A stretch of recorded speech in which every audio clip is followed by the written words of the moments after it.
I finally made my dream come true by owning an electric convertible. Yeah, it's not exactly big or powerful, but it does have a certain charm. So today, let's take a look inside a mini electric car. I bet there's more to it than you'd expect.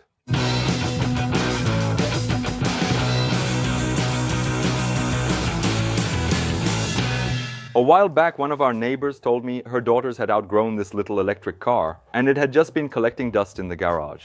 She asked if we wanted to do something with it for Manuel do Mundo.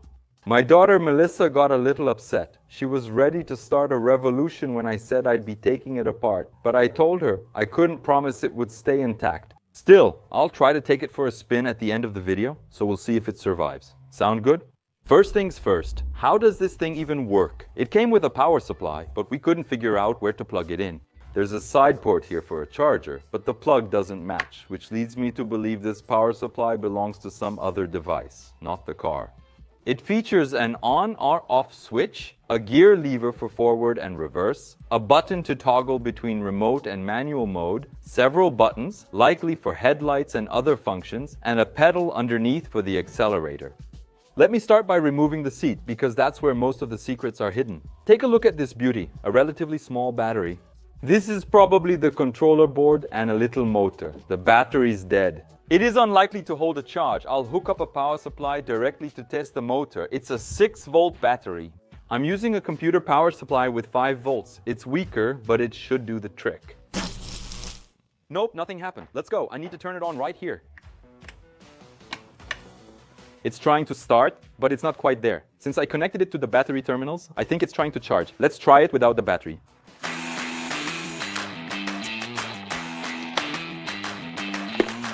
This thing is really heavy. How many milliamps? 6 volts, 7 amp hours? That's a lot. Let's see if I'm right.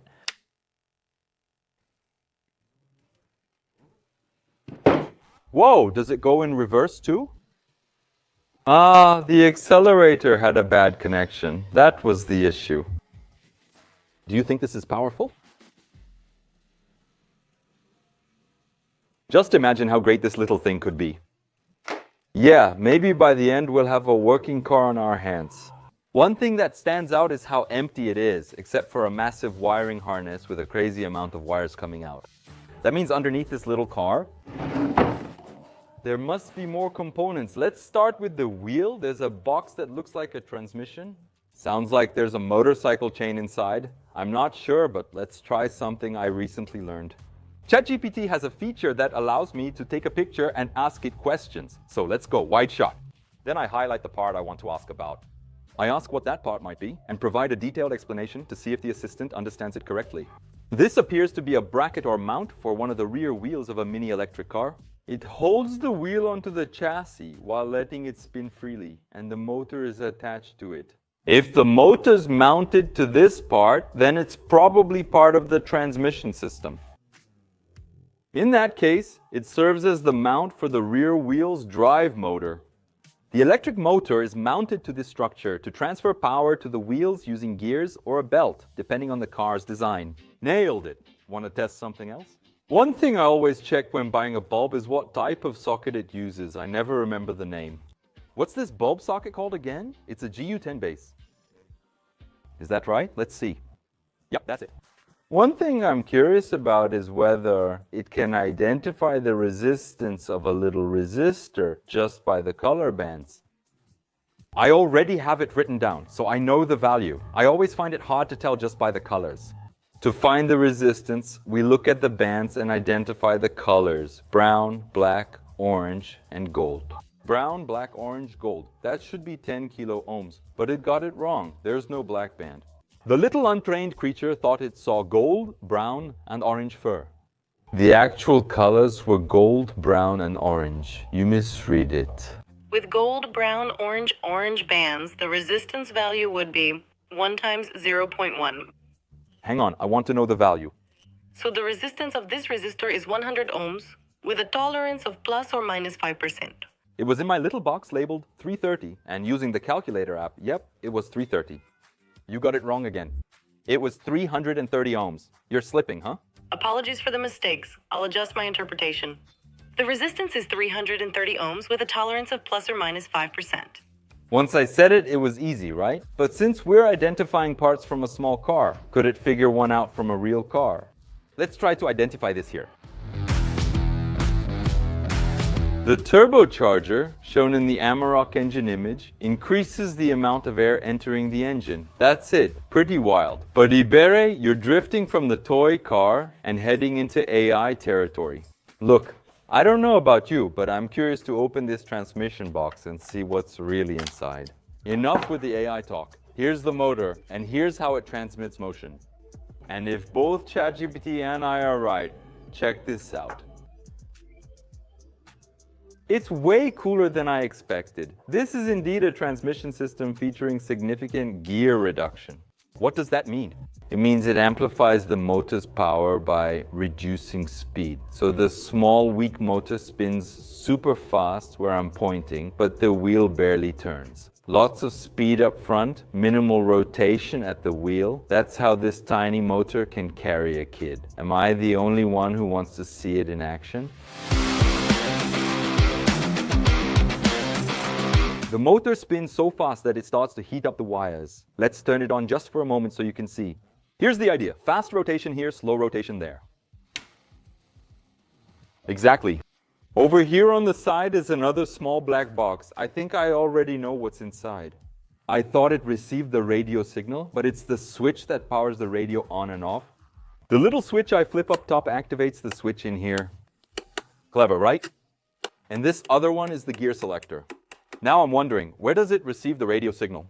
This is the throttle switch. I could reach it from below, but it's probably accessed from above. And something up front likely makes this car way more expensive. It has electric steering. Yep, electric steering. The motor is connected to a gear reducer which is linked to the steering bar. That allows you to control the steering wheel both manually and remotely using the motor. It can steer from a distance. Being able to steer with the remote is essential. It's not enough to accelerate and brake. You've got to turn too. I'm not going to open the front gearbox as it's likely the same as the rear one. Let's test the motor. I'll hook it up directly since I don't have the remote control. I won't secure the wires this time because I might need to reverse the motor's polarity to get it to spin both ways. Remember, I'm using 5 volts here. It's safe, like 3 regular batteries. Look, it's trying to turn one way. It hit the end of its range. Now I'll reverse the polarity and it... Oh. How cute. If you're not used to working with motors, what happens is, when you reverse the polarity, meaning you swap positive and negative, the motor spins in the opposite direction. That's why you can make it spin both ways and why this little car can go forward and backward. The motor reverses. Since I can't use the front motor with the remote, I'll take it out and repurpose it. Not sure if it was meant to be disassembled. The back is blocked by a rivet. We're gonna need a more drastic approach.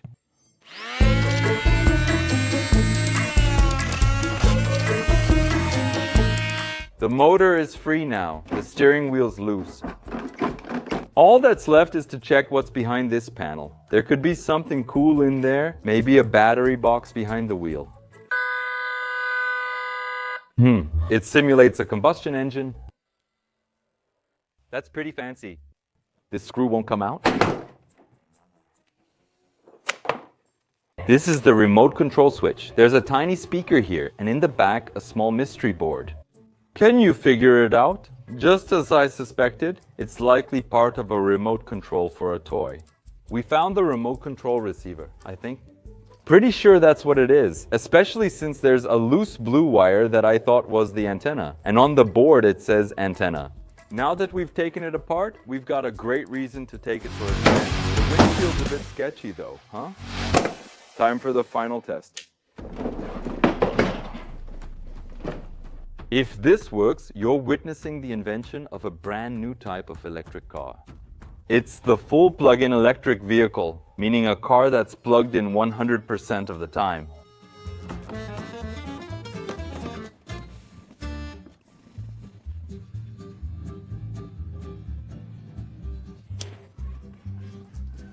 Accelerating by hand is no joke, huh? I don't think I handled that gearbox very well. Did I forget to reinstall it? I didn't put back the exact 2 screws that attach the motor to the transmission. There's no way my full plug-in car will work like this.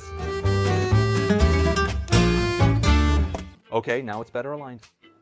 Battery problems in electric cars officially solved.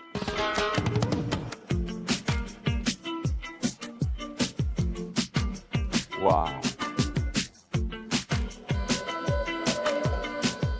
Now that deserves a thumbs up, right?